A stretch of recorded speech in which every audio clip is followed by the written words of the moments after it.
ሁላችሁንም በጌታችን በኢየሱስ ክርስቶስ ስም ሰላም እላችኋለሁ። እንደምን አላችሁ? እግዚአብሔር ይመስገን። እንግዲህ ታስታውሳላችሁ ጥቂት ረዘም ቢልም የመንፈስ ቅዱስ ሙላትና ዘጠኙ የጸጋ ስጦታዎች በሚል ርዕስ እንደሚገባ አድርገን ተምረናል። እንግዲህ ያቆምነው አምስቱ የአገልግሎት ስጦታዎች የሚለውን እንማራለን ብለን ነበረ።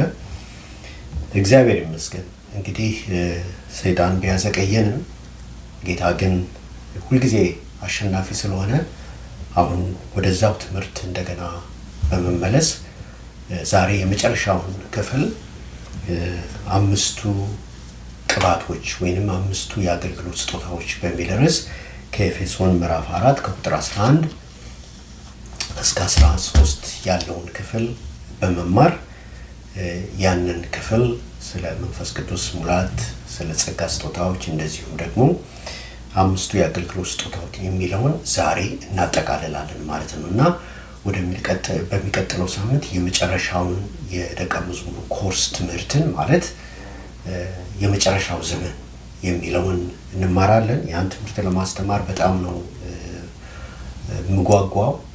ሰፋ ያለ ጥናት ለብዙ ዘመናት ስላረኩኝ እንደሚገባ አድርገን ጌታ መንፈስ ቅዱስ ረድቶን እንማረዋለን እና ያን ለማስተማር የመጨረሻው ዘመን የሚለውን ትምህርት እቸኩላለሁ። እንደሚቀጥለው ሳምንት እሱ እንማራለን። ዛሬ እንግዲህ በጣም አጠር አድርገን አምስቱ የአገልግሎት ስጦታዎች በሚል ርዕስ እንማራለን። እንጸልይ። ጌታ እግዚአብሔር ሆይ ሁሌ እንደምታደርገው ዛሬ ደግሞ ጌታ ልዑል መንፈስ ቅዱስ አስተምረን። በዚህ ትምህርት ውስጥ ጌታ መንፈስ ቅዱስ ሆይ አንተ እለፍ፣ አንተ አስተምር፣ ጊዜውን ሁሉ አንተ ተረከብ፣ በጌታ በኢየሱስ ስም አሜን። ኤፌሶን ምዕራፍ 4 ከቁጥር 11 እስከ 13 መጽሐፍ ቅዱሳችሁን ታወጣላችሁ። ኤፌሶን ምዕራፍ 4 ከቁጥር 11 እስከ 13 እንግዲህ ስብከት አይደለም ትምህርት ነው እና ረጋ ያን እየተነተነ ነው የምንማረው ማለት ነው። እግዚአብሔር ይመስገን። ግን በጣም አጠር አድርጌ ነው የማስተምረው። ኤፌሶን ምዕራፍ 4 ከቁጥር 11 እስከ 13 እንግዲህ አውጥታችኋል። በዛ መሰረት እንቀጥላለን። በጌታ በኢየሱስ ስም ኤፌሶን ምዕራፍ 4 ከቁጥር 11 እስከ 13 አነባለሁ። እግዚአብሔር ቃል እንዲህ ይላል። እርሱም አንዳንዶቹ ሐዋርያት፣ ሌሎቹም ነቢያት፣ ሌሎቹም ወንጌልን ሰባኪዎች፣ ሌሎቹም እረኞችና አስተማሪዎች እንዲሆኑ ሰጠ። ሁላችን የእግዚአብሔርን ልጅ በማመንና በማወቅ ወደሚገኝ አንድነት ሙሉ ሰውም ወደ መሆን የክርስቶስም ሙላቱ ወደሚሆን ወደ ሙላቱ ልክ እስክንደርስ ድረስ ቅዱሳን አገልግሎትን ለመስራትና ለክርስቶስ አካል ሕንፃ ፍጹማን የሆኑ ዘንድ ይላል። ኤፌሶን 4 ከ11 እስከ 13 እንግዲህ በዚህ ቦታ ላይ የተጠቀሱት አምስቱ የአገልግሎት ስጦታዎች the five ministry of gifts ወይንም አምስቱ የአገልግሎት ስጦታዎች the five offices of the ministries ወይንም ደግሞ አምስቱ የአገልግሎት ቢሮዎች እንደገና five ascension gifts ወይንም አምስቱ ከፍተኛ ስጦታዎች በመባል ይታወቃሉ ማለት ነው። እነዚህ በቅደም ተከተል ነው ጌታ መንፈስ ቅዱስ በቃሉ ላይ ያስቀመጣቸው። አንደኛ ሐዋርያት፣ ሁለተኛ ነቢያት፣ ሶስተኛ ወንጌልን ሰባኪ፣ አራተኛ መጋቢነት ስጦታ፣ አምስተኛ የአስተማሪነት ስጦታ። ጌታ መንፈስ ቅዱስ እነዚህ በቅደም ተከተል ነው ያስቀመጣቸው ማለት ነው። እንግዲህ የእግዚአብሔርን ቃል በምናነብበት ሰዓት እነዚህ አምስቱ የአገልግሎት ስጦታዎች የሙሉ ጊዜ አገልግሎት ጥሪ ላላቸው ሰዎች ጌታ መንፈስ ቅዱስ የሚሰጠው ስጦታ ነው ማለት ነው። እንግዲህ ባለፈው ጊዜ ስለ መንፈስ ቅዱስ ሙላትና ስለ ዘጠኙ የጸጋ ስጦታዎች ተምረናል። ስለነዛ የእግዚአብሔር ቃል ኢቭን በብሉይ ኪዳን ዘመን እንኳን በነቢዩ ኢዩኤል ሲናገር እነሆ በመጨረሻው ዘመን ሥጋ በለበሰው ሁሉ ላይ ከመንፈሴ አፈሳለሁ፣ ወንዶችና ሴቶች ልጆቻችሁ ትንቢትን ይናገራሉ፣ ሽማግሌዎቻችሁም ህልምን ያልባሉ፣ ጎበዞቻችሁም ራእይን ያያሉ ይላል። ሥጋ በለበሰው ሁሉ ላይ አፈሳለሁ። እንግዲህ የመንፈስ ቅዱስ ሙላትና የጸጋ ስጦታ አማኝ ለሆነ ሁሉ ስለ መንፈስ ቅዱስ ሙላትና ስለ ጸጋ ስጦታዎች አምኖ ሲጸልይ እግዚአብሔር ይሰጠዋል። ሰው ሁሉ መንፈስ ቅዱስ አማኝ ሁሉ እንደሚሞላ እግዚአብሔር ቃል ይናገራል። ሰው ሁሉ እግዚአብሔር እንደወደደ 9ኙን የጸጋ ስጦታዎች እያከፋፈለ ለአማኝ እንደሚሰጥ ይናገራል። ያ ለአማኝ ሁሉ እግዚአብሔር የሚያደርገው በመጨረሻው ዘመን የሚፈጸም ቃል ነው። በመጨረሻው ዘመን ሁሉ ሥጋ በለበሰ ሁሉ ላይ አፈሳለሁ ይላል። ያን ተምረን ጨርሰናል። ወደኋላ መለስ ብላችሁ ይሁት። ዛሬ ግን የምንማረው 5ቱ የአገልግሎት ስጦታዎች ወይንም the 5 ministry gifts የሚባሉት እግዚአብሔር ለሁሉም የሚሰጠው ስጦታ አይደለም። ያንን አስምሩበት። 9ኙ የጸጋ ስጦታዎች የመንፈስ ቅዱስ ሙላትና 9ኙ የጸጋ ስጦታዎች ለሁሉም አማኝ የሚሰጥ ነው። እነዚህ ግን 5ቱ የአገልግሎት ስጦታዎች የአገልግሎት ቅባቶች the 5 ministry gifts ወይንም ደግሞ 5 ascension gifts ወይንም the 5 offices of the ministry የሚባሉት እግዚአብሔር የሙሉ ጊዜ አገልግሎት ጥሪ ላላቸው ሰዎች የሚሰጠው የተለየ ቅባት። ይሄንን አስምሩበት። ሁሉም ሰው የሚቀበለው አይደለም ማለት ነው። ሁሉም ሐዋርያ አይሆንም፣ ሁሉም ነብይ አይሆንም፣ ሁሉም ወንጌል ሰባኪ አይሆንም፣ ሁሉም መጋቢ አይሆንም፣ ሁሉም አስተማሪ አይሆንም። እግዚአብሔር ለይቶ አይኖቹን ያሳረፈባቸው ሰዎች አሉ። ለነዛ የሚሰጠው ስጦታ ለይቶ አንዱን ሐዋርያ ያደርጋል፣ አንዱን ነብይ ያደርጋል፣ አንዱን ደግሞ ወንጌላዊ ያደርጋል፣ አንዱን ደግሞ እረኛ መጋቢ ያደርጋል፣ ሌላውን ደግሞ አስተማሪ ያደርጋል። ከነዚህ ከ5ቱ ቅባቶች መካከል አንዱ ያለው ሰው እግዚአብሔር ለሙሉ ጊዜ አገልግሎት የለየው ሰው ነው ማለት ነው። ያንን ወቁ። ሐዋርያው ጳውሎስ ይሄ የሐዋርያነትን ቅባት ከእግዚአብሔር እንደተቀበለ ከእግዚአብሔር እንደተሾመ አስረግጦ ይናገራል። ሐዋርያው ጳውሎስ እንግዲህ 14 መልእክቶችን ነው የጻፈው አዲስ ኪዳን ላይ። በጻፋቸው 14 መልእክቶች ውስጥ በ10ሩ የሐዋርያነትን ስጦታ ከእግዚአብሔር እንደተቀበለ በ10ሩ ላይ ይናገራል። በ4ቱ ላይ ብቻ ነው ያልተናገረው። እነርሱም ያልተናገራቸው በጽሑፍ ያላስቀመጣቸው ማለት ነው። በፊልጵስዩስ፣ በተሰሎንቄ፣ በፊሌሞናና በዕብራውያን ላይ አላስቀመጠም። በሌሎቹ ላይ ግን አስቀምጧል። እንደዚህ እያለ ነበረ የጻፈው። ለምሳሌ ሮሜ 1:1 ስናነብ ሐዋርያ ሊሆን የተጠራ የኢየሱስ ክርስቶስ ባሪያ ጳውሎስ ይላል። እንደገና አንደኛ ቆሮንቶስ 1:1 ስናነብ በእግዚአብሔር ፈቃድ የኢየሱስ ክርስቶስ ሐዋርያ ሊሆን የተጠራ ጳውሎስ ይላል። ሁለተኛ ቆሮንቶስ 1:1 ላይ ደግሞ ስንሄድ በእግዚአብሔር ፈቃድ የኢየሱስ ክርስቶስ ሐዋርያ የሆነ ጳውሎስ ይላል። እያስተዋላችሁ ገላትያ 1:1 ላይ ደግሞ ስናነብ በኢየሱስ ክርስቶስ ከሙታንም ባነሳው በእግዚአብሔር አብ ሐዋርያ ሊሆን እንጂ ከሰዎች ወይም በሰው ያልሆነ ጳውሎስ ይላል። ኤፌሶን 1:1 ላይ ደግሞ በእግዚአብሔር ፈቃድ የኢየሱስ ክርስቶስ ሐዋርያ የሆነ ጳውሎስ ይላል። በፊልጵስዩስ ሰዎች ላይ አልጻፈም። ቆላሲያስ ላይም ደግሞ እንደዚሁ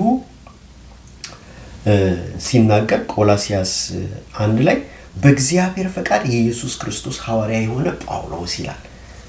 ተሰሎንቄ ላይ ግን አልጻፈም ጳውሎስ። ጢሞቴዎስ ላይ ደግሞ ስንሄድ 2 ጊዜ ጽፏል። አንደኛ ጢሞቴዎስ 1:1 ላይ መድኃኒታችን እግዚአብሔር ተስፋችንም ኢየሱስ ክርስቶስ እንዳዘዘው ትእዛዝ የኢየሱስ ክርስቶስ ሐዋርያ የሆነ ጳውሎስ ይላል።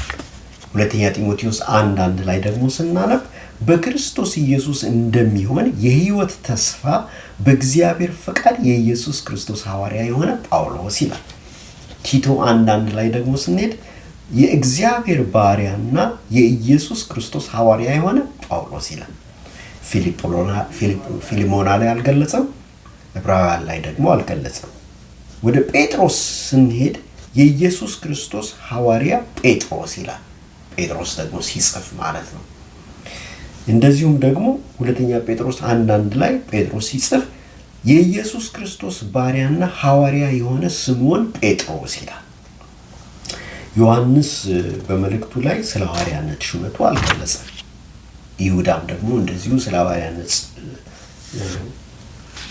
ጥሪው አልገለጸም። ግን ሐዋርያቶች ነበሩ ማለት ነው።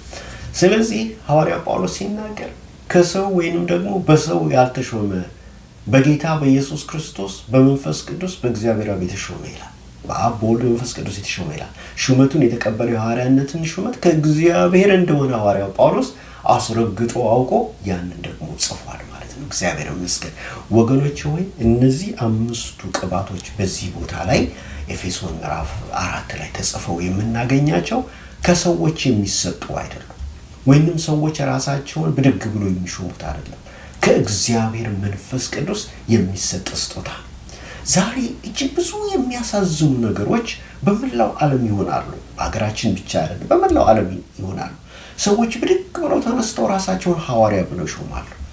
ሰዎች ብድግ ብለው ተነስተው ራሳቸውን ነብይ ብለው ይሾማሉ። በተለይ ለሹመት የሚሮጡት እዚህ ቦታ ላይ ነው፣ እነዚህ ሁለቱ ቦታ ላይ ነው። አንዳንድ ጊዜም ደግሞ ሰዎች ዝም ብለው ተነስተው ራሳቸውን መጋቢ ብለው የሚሾሙ ሰዎችም ደግሞ አሉ። እዚህ ላይ ግን ማስረገጥ ያለብን ነገር ቢኖር ዛሬም እግዚአብሔር ሰዎችን ይሾማል። ዛሬም እግዚአብሔር ሐዋርያ አድርጎ ይሾማል። ዛሬም እግዚአብሔር ነብይ አድርጎ ይሾማል። ዛሬም እግዚአብሔር እረኛ አድርጎ ይሾማል። ዛሬም ወንጌላዊና አስተማሪም አድርጎ እግዚአብሔር ይሾማል።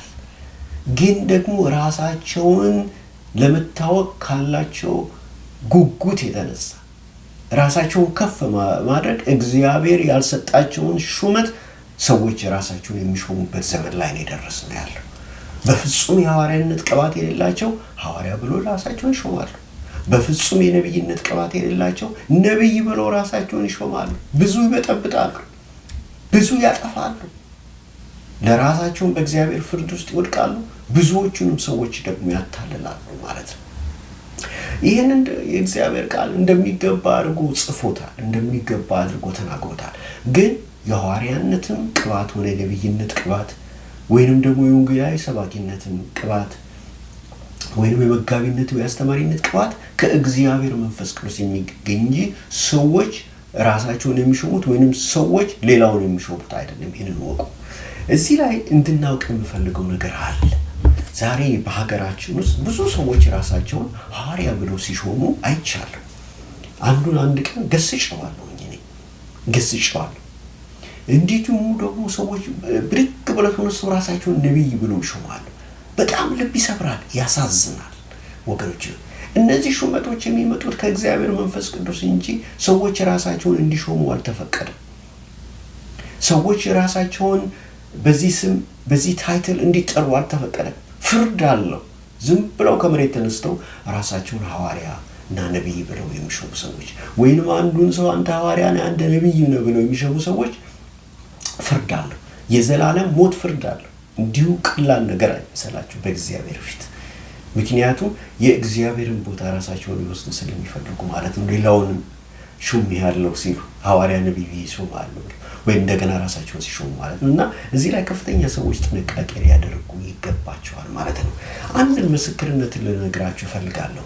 ታውቃላችሁ ይሄን መጽሐፍ አንብባችኋል? በፓስተር መርዕድ ለማ የተጠራ ህይወት የሚለውን መጽሐፍ አንብባችኋል? ክርስትና ማለት ይሄ ነው ወገኖች። ኢየሱስን የሚያሳይ ህይወት ማለት ይሄ ነው።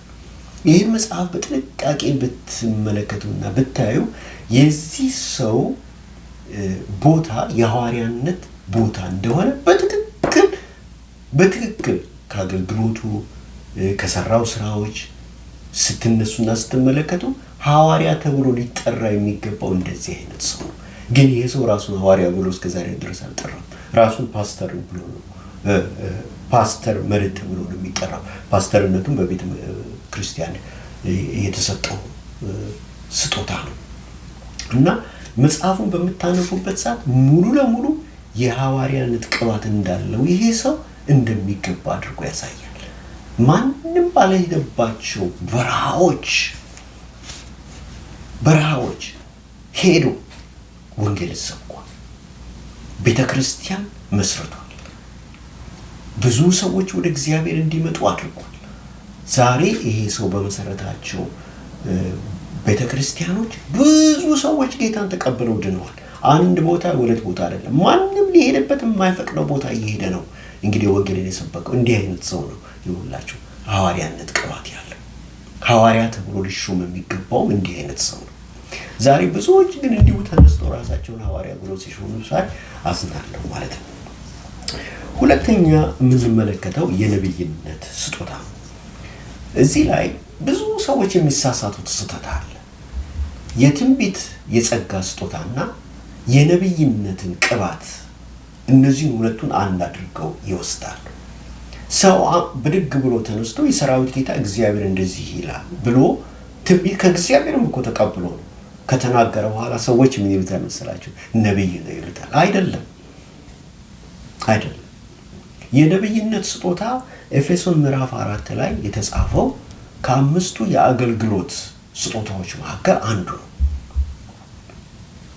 ትንቢት መናገር ግን እግዚአብሔር በመንፈስ ቅዱስ ስለተሞሉ ሁሉ የሚሰጠው ስጦታ ነው።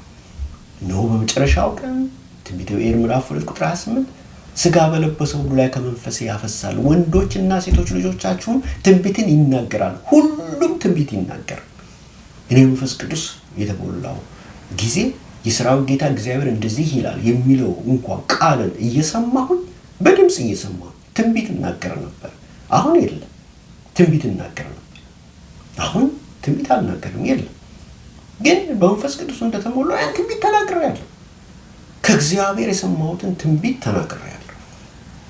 ድምጽ ሰምቼ ነው፣ እንዲሁ ዝም ብሎ አይደለም። ድምጽ ሰምቼ የሰራዊት ጌታ እግዚአብሔር እንደዚህ ይላል የሚለውን ቃል ሁሉ እንኳን ሰማ ነበር። ያን ቃል ለማመደኝ በኋላ ነው መጨረሻ ላይ ሰራዊት ጌታ እግዚአብሔር እንዲህ ይላል የሚለው ትንቢት የቀረው ቃል የቀረው። በኋላ ዝም ብሎ መገለጥ ይመጣልኝ ነበር እና እነሆ መጨረሻው ዘመን ሥጋ በለበሰ ሁሉ ላይ ከመንፈሴ ያፈሳለሁ፣ ወንዶችና ሴቶች ልጆቻችሁ ትንቢትን ይናገራሉ ይላል። በመንፈስ ቅዱስ የተሞላ ሁሉ ትንቢት ይናገራል። ትንቢት የተናገረ ሁሉ ግን ነብይ አይደለም። ያንን ነገር አስተውሉ። ኃጢአትን አትስሩ። ሰው ትንቢት ስለተናገረ ነብይ ነው አትበሉት። አይደለም። ልቡ በትዕቢት እንዲነፋ ታደርጉታላችሁ። እግዚአብሔር ባላስቀመጠው ቦታ ላይ ራሱን እንዲያስቀምጥና ነብይ ነኝ እንዴ ታደርጉታላችሁ። እናንተው ራሳችሁ ነብይ ነው ስትሉ እርሱም ነብይ ነኝ ይላል፣ ይሳሳታል፣ በሰይጣን ወጥመድ ውስጥ ይወድቃል። ስለዚህ ትንቢት መናገር ከዘጠኙ የጸጋ ስጦታዎች መካከል አንዱ እንጂ የነብይነት ቅባት አይደለም። የነብይነት ቅባት ኤፌሶን ምዕራፍ 4 ላይ ከአምስቱ ቅባቶች መካከል ከአምስቱ የአገልግሎት ስጦታዎች መካከል አንዱ ነው። የነብይነት ቅባት ያለው ሰው ለሙሉ ጊዜ አገልግሎት የተለየ ሰው ነው። ያንን ልዩነቱን እወቁ። ስለ ነብይነት ስጦታ የእግዚአብሔር ቃል ሲናገር ሐዋርያት ሥራ ምዕራፍ 11 ከ27 እስከ 28 የእግዚአብሔር ቃል እንዲህ ይላል። በዚያም ወራት ነቢያት ከኢየሩሳሌም ወደ አንጾኪያ ወረዱ ይላል። እነማን ነቢያት? ትንቢት ተናጋሪዎች አይደለም የሚለው በዚህ ቦታ ነቢያት ነው የሚለው። በቃ ከዚህ ከአምስቱ የአገልግሎት ስጦታዎች መካከል አንዱ የነብይነት ቅባት የተሰጣቸው ሰዎች ስለነሱ ነው የሚናገረው። ዛሬም አሉ የነብይነት ቅባት የተሰጣቸው የነብይነት ስጦታ የተሰጣቸው ሰዎች ዛሬም አሉ። ጥቂቶች ናቸው። ብዙዎቹ ግን ተደብቀዋል። እንዲሁ ዝም ብሎ ራሱን የሾመው ነው ብዙ ጊዜ በአገልግሎት መድረክ ላይ የሚወጣ። ብዙ ጊዜ ነብይ ብሎ ራሱን ሾሙ ቤተክርስቲያን ከፍቶ የሚጮህ ከእግዚአብሔር ዘንድ ይህን ቅባት የተቀበለው አይደለም። እነዚያማ ተቀምጠዋል በጓዳቸው ውስጥ ይጸልያሉ። እግዚአብሔር በወሰነው ጊዜ ሄዱና ያገለግሉና ትክክለኛ መልእክት ይናገራል። ያኛው ውሸታም ነው። እግዚአብሔርም አልሾመውም። እግዚአብሔርም በነብይነት ቅባት አልቀባውም። በዛም አገልግሎት ስጦታ አላስቀመጠም። ዝም ብሎ ከራሱ ነው ትንቢት የሚናገር። ይሄንን በድፍረት ነው የምነግራችሁ። ያለ ብዙ ሰዎች አሉ። እውነተኛ ደግሞ የነብይነት ቅባት ያላቸው ሰዎች አሉ። ያንን ወቁ። ስለነሱ ሲናገር ሐዋርያት ሥራ ምዕራፍ 11 ላይ ከ27 እስከ 28 በዚያም ወራት ነቢያት ከኢየሩሳሌም ወደ አንጾኪያ ወረዱ። ከነርሱም አጋቦስ የሚሉት አንድ ሰው ተነስቶ በዓለም ሁሉ ታላቅ ራብ ሊሆን እንዳለው በመንፈስ አመለከተ። ይህም በቀላውዲዮስ ቄሳር ዘመን ሆነ ይላል። ነቢያት ይናገራሉ። የሚናገሩት መሪ ጠባይ ይሆናል። የሐሰት ነቢያት ደግሞ እንዲሁ በእግዚአብሔር ስም ትንቢት ይናገራሉ። ከሚናገሩት አንድም አይሆንም። ለምን? ውሸታሞች ስለሆኑ። ለምን? ቅባቱን ከእግዚአብሔር አይደለም የተቀበሉት፣ ራሳቸው በራሳቸው አለን ብለው የሚዋሹት ስለሆነ አገልግሎቱን ስጦታውን ከእግዚአብሔር አይደለም የተቀበሉት፣ ራሳቸው በራሳቸው ለራሳቸው ነው የሰጡት። ውሸታሞች አሉ ዛሬ። ሐዋርያት ሥራ ምዕራፍ 15 ቁጥር 32 ስናነብ ደግሞ ይሁዳና ሲላስም ደግሞ ነቢያት ነበሩ ይላል። አያቸው፣ ይሁዳ የሚባለው ነብይ ነበር። ሲላስ የሚባለው ነብይ ነበር። ከአምስቱ የአገልግሎት ስጦታዎች ከአምስቱ ቅባቶች መካከል የተቀበሉ ነበሩ። ይሁዳና ሲላስም ደግሞ ነቢያት ነበሩና ወንድሞችን በብዙ ቃል መክረው አጸኗቸው ይላል። ሐዋርያት 21 ከ10 እስከ 11 ደግሞ ስናነብ እንደገና ተመልሰን አያሌ ቀንም ተቀምጠን ሳለን ነቢይ የነበረ አጋቦስ የሚሉት አንድ ሰው ከይሁዳ ወረደ ይላል።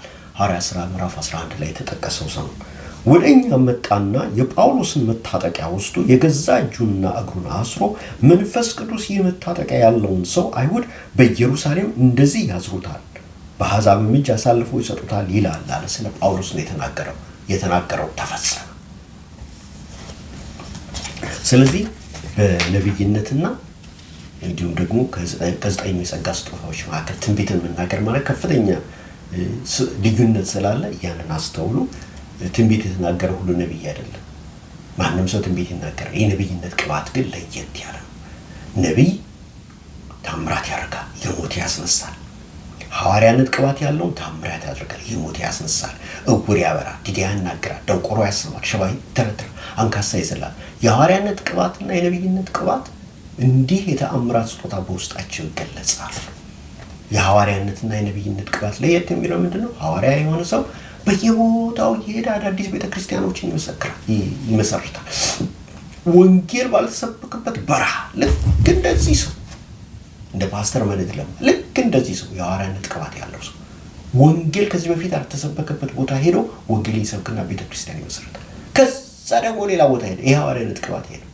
በዚህ ሰው ላይ ያለ የሐዋርያነት ቅባት ሐዋርያ እና ነቢይ ሌላው የሚያመሳሰላቸው ነገር ምንድነው? ተአምራት የማድረግ ስጦታ አላቸው። እግዚአብሔር ይመስገን። ስለ ወንጌላዊነት ስጦታ ደግሞ እንመልከት። ሐዋርያ ጳውሎስ ለጢሞቴዎስ ምን ይለዋል? ሁለተኛ ጢሞቴዎስ 4:5 ላይ አንተ ግን ነገርን ሁሉ በልክ አድርግ፣ መከራን ተቀበል፣ የወንጌል ሰባኪነትን ስራ አድርግ፣ አገልግሎትን ፈጽም ይላል። ስለዚህ ጢሞቴዎስ የወንጌል ሰባኪ ነበር ማለት ነው፣ ወንጌላዊ ነበር ማለት ነው። ወደ መጋቢነት ጥሪና ስጦታ ደግሞ ስንመለከት መጋቢነት ጥሪና ስጦታ ሶስት አገልግሎቶች አሉት። በቃ የመጋቢነት አገልግሎትና ስጦታ ሶስት ዋና አገልግሎቶች አሉት። ጌታ ኢየሱስ ክርስቶስ የተናገረውን እንመልከት። ዮሐንስ ወንጌል ምዕራፍ 21 ከ15 እስከ 17 ላይ ጌታ ከሞት ከተነሳ በኋላ ለሐዋርያት ተገልጾላቸው እንደዚህ ያላቸው ምሳ ከበሉ በኋላም ይላል ከነርሱ ጋር አብሮ በልተዋል ጌታ በትንሣኤው አካል። ምሳ ከበሉ በኋላም ኢየሱስ ስምዖን ጴጥሮስን የዮና ልጅ ስምዖን ሆይ ከነዚህ ይልቅ ትወደኛለህ አለው። አሁን ጌታ ሆይ እንድወድህ አንተ ታውቃለህ አለው። ግልገሎቼን አሰማራ አለ። ግልገል ማለት ያላደገ የሚጠባ ማለት ነው። በቃ ያላደጉና የሚጠቡ አዳዲስ አማኞችን ማለት ነው። እነሱን አሰማራ፣ እነሱን ፊድ አድርጋቸው ማለት ነው። ግልገሎቼን አሰማራ አለ። ደግሞ ሁለተኛ የዮና ልጅ ስምዖን ሆይ ትወደኛለህ አለው። አሁን ጌታ ሆይ እንድወድህ አንተ ታውቃለህ አለው። ጠቦቶቼን ጠብቅ አለ። ጠቦት ማለት ከግልገል ከፍ ያለ ነው። ከግልገል ከፍ ያለ ነው። እንግዲህ ጌታን ተቀብለው የክትትል ትምህርቶችን ተምረው ጨርሰው ጠንከር ወደ ማለት የሄዱ ግን ብዙ በጌታ ቤት ያልቆዩ እነሱ ጠቦቶች ናቸው። ጠቦቶችን ጠብቅ፣ ግልገሎችን አሰማራ፣ ጠቦቶችን ጠብቅ አለ። ሶስተኛ ጊዜ የዮና ልጅ ስምዖን ሆይ ትወደኛለህን አለው። ሶስተኛ ትወደኛለህን ስላለው ጴጥሮስ አዘነና ጌታ ሆይ አንተ ሁሉን ታውቃለህ፣ እንድወድህ አንተ ታውቃለህ አለው። ኢየሱስም በጎቼን አሰማራ አለው። እንግዲህ በግ ብዙ ጊዜ በጌታ ቤት የቆዩ በመንፈሳዊ ሕይወትም የጠነከሩ ናቸው። የመጋቢነት አገልግሎት የሚሰራው ስራ ይሄ ነው። ግልገሎችን ማሰማራት፣ ያላደጉ የሚጠቡ ጠቦቶችን መጠበቅ፣ ከግልገል ከፍ ያሉ በጎችን ማሰማራት፣ የቆዩትንም እንደዚሁ ደግሞ መንከባከብ፣ መመገብ፣ መጠበቅ፣ መከታተል። አምስተኛው የማስተማር ስጦታ ነው። እዚህ ላይ እንድንመለከት የምፈልገው ነገር አለ።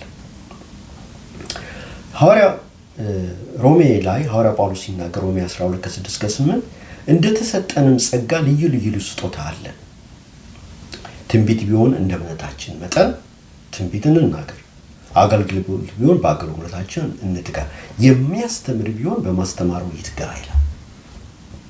የሚመክር ቢሆን በመንከሩ ይትጋ፣ የሚሰጥ በደስታ ይስጥ፣ የሚገዛ በትጋት ይግዛ፣ የሚምር በደስታ ይማር። ሮሜ 12:6-8 የሚያስተምር ቢሆን በማስተማሩ ይትጋ ይላል። ያዕቆብ መልእክት 3:1 ላይ ወንድሞች ሆይ ከእናንተ ብዙዎች አስተማሪዎች አይሁኑ፣ የባሰውን ፍርድ እንድንቀበል ታውቃላችሁና ይላል። የእግዚአብሔርን ቃል ማስተማር በተለይ በጉባኤ ውስጥ ቆሞ ለብዙዎች አይደለም። እርስ በራሳችን ቃል ላካፍል እየተባልን መማማር እንችላለን። በጉባኤ መካከል ቆሞ ማስተማር ግን የማስተማር ቅባት፣ የማስተማር ስጦታ ያላቸው ሰዎች ብቻ መሆን አለበት። እነሱ ናቸው የእግዚአብሔርን ቃል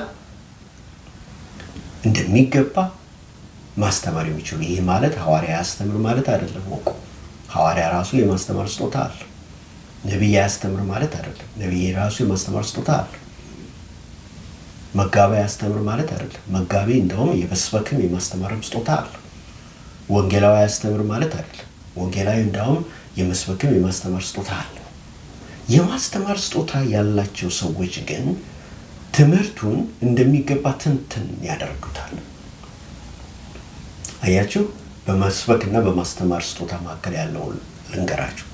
መስበክ ስጦታ ማወጅ ነው። ፕሮክሌም ያደርጋሉ። የእግዚአብሔርን ቃል ፕሮክሌም ያደርጋሉ።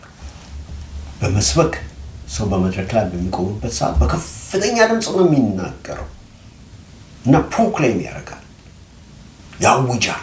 የእግዚአብሔርን ቃል ያውጃል። ኢየሱስ ጌትነትን፣ አዳኝነትን ያውጃል። የማስተማር ስጦታ ያለው ሰው ግን ለየት ይላል። አናሊሲስ ያደርጋል። ነገሩን ብትንትን ክላሪፋይ ያደርገዋል፣ ብትንትን ያደርገዋል። ቃሉን ብትንትን አድርጎ በማንኛውም መንፈሳዊ ሌቭል ውስጥ ያሉ ሰዎችን ብትንትን አድርጎ ቃሉን ያስተምራል። እኔ የማስተማር ስጦታ ነው ያለኝ። ከአምስቱ ስጦታዎች መካከል አንዱ የተሰጠኝ እኔ የማስተማር ስጦታ ነው። እግዚአብሔር ይመስገን።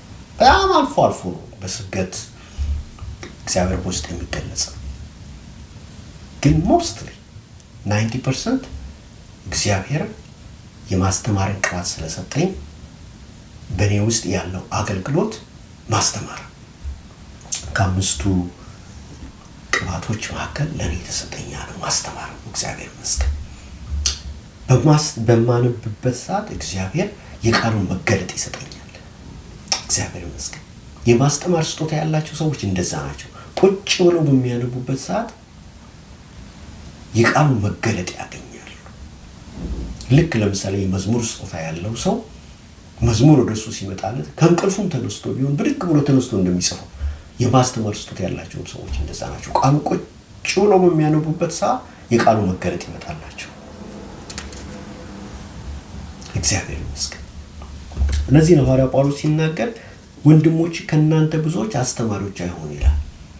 አንድ በኢትዮጵያኖች መካከል በጣም የተወደደ አንድ ሰው አለ እና አንድ ቀን በመድረክ ላይ ቆሞ አንድ ነገር ሲናገር ሰማሁ። ከዚያ ጊዜ ጀምሮ ወገኖች ሆይ እጅግ በጣም ልቤ ያዝናል። በፍጹም ለማንም ሰው እንደዚህ ይሄ ሰው ተናገረ ብዬ አልናገርም። በፍጹም በኢትዮጵያኖች ዘንድ በጣም ተቀባይነት ያለው ሰው በፍጹም አልናገርም። ግን ከፍተኛ የሆነ የእግዚአብሔርን ልብ የሚሰብርና የሚያሳዝን ነገር ነው የተናገረው። በእርሱ ቤት ቃሉን ማስተማሩ ነው። ግን ትልቅ ጌታን መንፈስ ቅዱስን የሚያሳዝን ነገር ነው የተናገረው። ያ ሰው እስከ ዛሬ ድረስ ያ ሰው ያንን ስህተት ነው ብሎ ምናልባት ሰውም ላይነግረው ይችላል፣ ራሱም ስህተት ነው ብሎ ላይወስደው ይችላል። የማስተማር ስጦታ ያለው ሰው፣ የጥበብ ስጦታ ያለው ሰው፣ የመገለጽ ስጦታ ያለው ሰው እንዲህ አይነት ሰው ነው የሚረዳው ማለት ነው። ለዚህ ነው አያችሁ ሐዋርያው ጳውሎስ ሲናገር ያዕቆብ ሲናገር ወንድሞች ሆይ ከእናንተ ብዙዎች አስተማሪዎች አይሆኑ ይላል።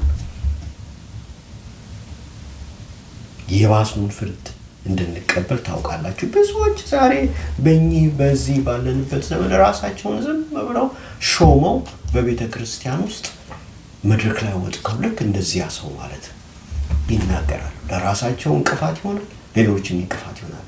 ያ ሰው የተናገረው ነገር ተጽፏል፣ በፍርድ ቀን ይጠየቅበታል። አያችሁ፣ በፍርድ ቀን ይጠየቅበታል። እኔ እንደዚህ ነው ብዬ አልናገርም፣ የዛን ሰውዬ ስም አልጠራም። ግን እንዲህ አይነት እግዚአብሔር ፈጽሞ እንዲያገለግሉት የማይፈልጋቸው ሰዎች ራሳቸውን ሾሞ በእግዚአብሔር ቤት ውስጥ መድረክ ላይ ቆመው ራሳቸው ተሳስተው ሌሎችንም ደግሞ የሚያሳስቱ ብዙዎች ሰዎች አሉ። የዚያን ሰውን ስም እኔ በፍጹም አልጠራም። እንኳንስ እንደዚህ ፐብሊክ ይቅርና ለግለሰቡ እንኳን የዚያን ሰው ስም አልጠራም። ግን ራሱ ተሳስቶ ሌላውን ያሳሳተ ሰው ነው፣ ያን ቀን በተናገረው ነገር ማለት ነው። ለዚህ ነው ያዕቆብ ሲናገር ያዕቆብ 3:1 ላይ ወንድሞች ሆይ ከእናንተ ብዙዎች አስተማሪዎች አይሁኑ፣ የባሰውን ፍርድ እንድንቀበል ታውቃላችሁ ይላል። የእግዚአብሔርን ቃል በጉባኤ ውስጥ ቆሞ መናገር ማስተማር ያለባቸው የአስተማሪነት ስጦታ ያላቸው ሰዎች ናቸው ማለት ነው። ይህ ማለት ከአምስቱ የአገልግሎት ቅባቶች ውስጥ ሌሎች ያስተምሩ ማለት ሁሉም ያስተምራል፣ ሁሉም የአስተማሪነት ስጦታ አላቸው። ግን የአስተማሪነት ስጦታ ያለው ሰው ሲቆም መድረክ ላይ አናሊሲስ ያደርግ። ሐዋርያው ጴጥሮስ ሲናገርም ይላል ስለዚህ ስለ ማስተማር ስጦታ ሁለተኛ ጴጥሮስ ምዕራፍ 2:1 ላይ ነገር ግን ሐሰተኞች ነቢያት ደግሞ በሕዝቡ መካከል ነበሩ ይላል። በዚያ ዘመን እንኳን ሐሰተኛ ነቢያት በሕዝቡ መካከል ነበሩ፣ በቤተ ክርስቲያን ውስጥ ነበሩ። ልክ በአሁኑ ዘመን ራሳቸው ነቢይ ብለን ሐዋርያ ብሎ የሾሙ እንዳሉ ማለት ነው። ሁለተኛ ጴጥሮስ ምዕራፍ 2:1 ላይ ነገር ግን ሐሰተኞች ነቢያት ደግሞ በሕዝብ መካከል ነበሩ፣ እንዲሁም በመካከላችሁ ደግሞ ሐሰተኞች አስተማሪዎች ይሆናሉ ይላል። የሚገርመው ነገር እነዛ ሐሰተኞች ነቢያት ሐሰተኛ አስተማሪዎች ይሆናሉ ይላል የእግዚአብሔር ቃል ሲናገር። ራሱ ነቢይ ነኝ ብሎ የሰው ሰው ወደ ምን ይሆናል መሰላችሁ? ሐሰተኛ ነቢይ ይሆናል። ሐሰተኛ ነቢይ ብሎ የሰው ሰው ራሱ ነቢይ ብሎ የሰው ሰው ሐሰተኛ ነቢይ ነው፣ እግዚአብሔር ፊት ሐሰተኛ አስተማሪ ይሆናል። ቃሉ ሲናገር እንዲህ ይላል ነገር ግን ሐሰተኞች ነቢያት ደግሞ በሕዝቡ መካከል ነበሩ ይላል። በዚያን ዘመን እኮ እንዲሁም በመካከላችሁ ደግሞ ሐሰተኞች አስተማሪዎች ይሆናሉ። እነዛ ሐሰተኛ ነቢያቶች ራሳቸው ነቢይ ብለው ሾሙ። ጌታ ያንን ቢሮ ያልሰጣቸው፣ ያንን የአገልግሎት ቅባት ያልሰጣቸው በኋላ ምን ይሆናሉ መሰለችው? ሐሰተኞች አስተማሪዎች ይሆናሉ። እነርሱም የዋጃቸውን ጌታ እንኳ ክደው ይላል። ጌታን እንኳን ይክዱታል። ጌታ ማያውቃቸው እነሱ ማያውቁት ክደው የሚፈጥን ጥፋት በራሳቸው ላይ እየሳቡ የሚያጠፉ ኑፋቄን አሾልከው ያገባሉ ይላል።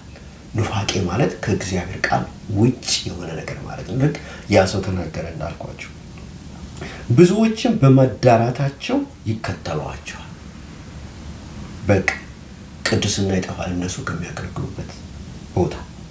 በእነርሱም ጠቅ የእውነት መንፈስ ይሰደባል። የእውነት መንገድ በእነርሱም ጠንቅ የእውነት መንገድ ይሰደባል። ገንዘብንም በመመኘት በተፈጠረ ነገር ይረጉባቸዋል። እንዲህ ሐሰተኞች ነቢያት ፎከስ የሚያደርጉት ቼዝ የሚያደርጉት የሚያሳድዱት ገንዘብን መውደድ የክፋት ሁሉ ስር ነው ይላል ጢሞቴዎስ። አንዳንዶች ይህን ሲመኙ ከሃይማኖት ተሳስተው በብዙ ስቃይ ራሳቸው ነው ይላል። ፍርዳቸውም ከጥንት ጀምሮ አይዘገይም፣ ጥፋታቸውም አንቀላፋም። እንግዲህ አምስቱ የአገልግሎት ቅባቶችን ዛሬ ተምረን ጨርሰናል። የሚቀጥለው ሳምንት በጣም የምወደውንና የምጓጓለት ለማስተማር የመጨረሻው ዘመን የሚለውን ትምህርት እንማራለን። የመጨረሻው ዘመን የሚለው ትምህርት ሰፊ ነው። በአንድ ክፍል በሁለት ክፍል የሚያልቅ አይደለም።